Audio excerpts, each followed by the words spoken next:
Around corners and down halls the two women ran, finally coming to the servants' quarters, which were oddly deserted.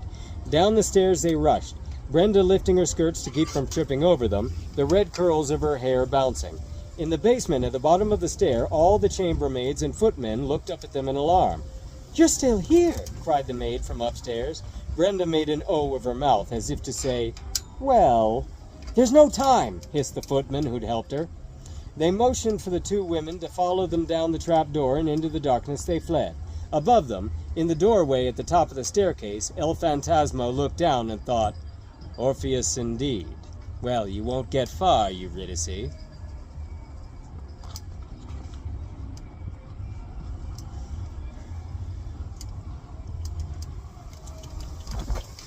Into the darkness, Veronica led her new ally, heading for a glow of distant torches without knowing who held them. Brenda and Veronica came upon the noblemen and women of Delcartes, hiding together in the tunnels and wondering what should be done. Some, in their powdered ramilies and finery, turned on the two women with suspicion. "Common people!" they cried, and swords were drawn. "As common as diamonds," snapped Veronica. "Put your blades away, lest they catch cold." "How dare you speak to us? Stand aside and let us pass, and we'll leave you to skulk in this sewer like rats."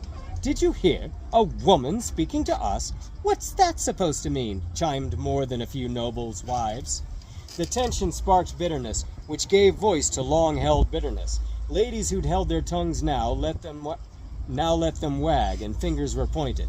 Their shouting made the tunnel seem to shudder, as if the ceiling would cave in upon them, or awaken something in the depths below. One of the aristocrats managed to recognize Brenda in the flickering torchlight from one of the many magazines printed earlier that day, and somehow his voice cut through all of the others.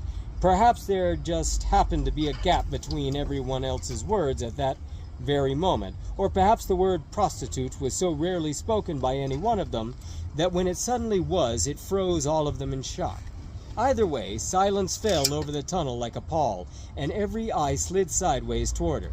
Without knowing why, she reached to gather the revers of her bodice in one hand, squeezing them tightly underneath her throat.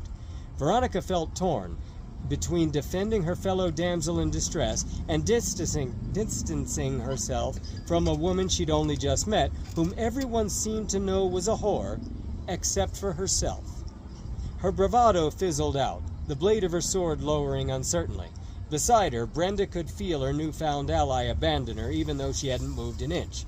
As if a change in mood could widen a distance, Veronica went from being at her side to 1,000 miles away. Swallowing hard, she cleared her throat and stammered, "I hope you don't think you're referring to me, monsieur." "Well," said the scornful speaker, "you assumed I was, so that shows you already know I am." "But I don't understand what would possess you to call me such a thing. Do we know each other? Have we even met?" "Ha! I wouldn't deign to know someone like you." Brenda opened her mouth once more to defend herself in the face of their hatred and contempt, but her eyes hardened before she spoke. Instead, she just drew herself up, looking at each of them square in the eye, thinking that not one of them deserved the breath it would take. "In that case," she said coldly, "you aren't the good people Madame Deschiotte sent us down here to find." "What?" asked one of the noblemen.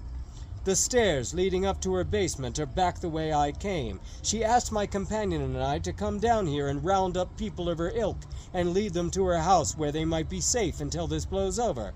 But if you'll kindly all allow us pass, I'll continue looking." For a moment, the people in their powdered ramilies and finery looked at one another. Brenda stepped aside, motioning for Veronica to join her, where they both flattened themselves against the wall of the tunnel. Then the aristocracy of Delcartes scrambled past them in a desperate fury to find those stairs. Stampeding into the dark, the flickering orange light of their torches receded with them, leaving the two women alone in the tunnel. Veronica looked at her companion in grudging admiration, but was ignored.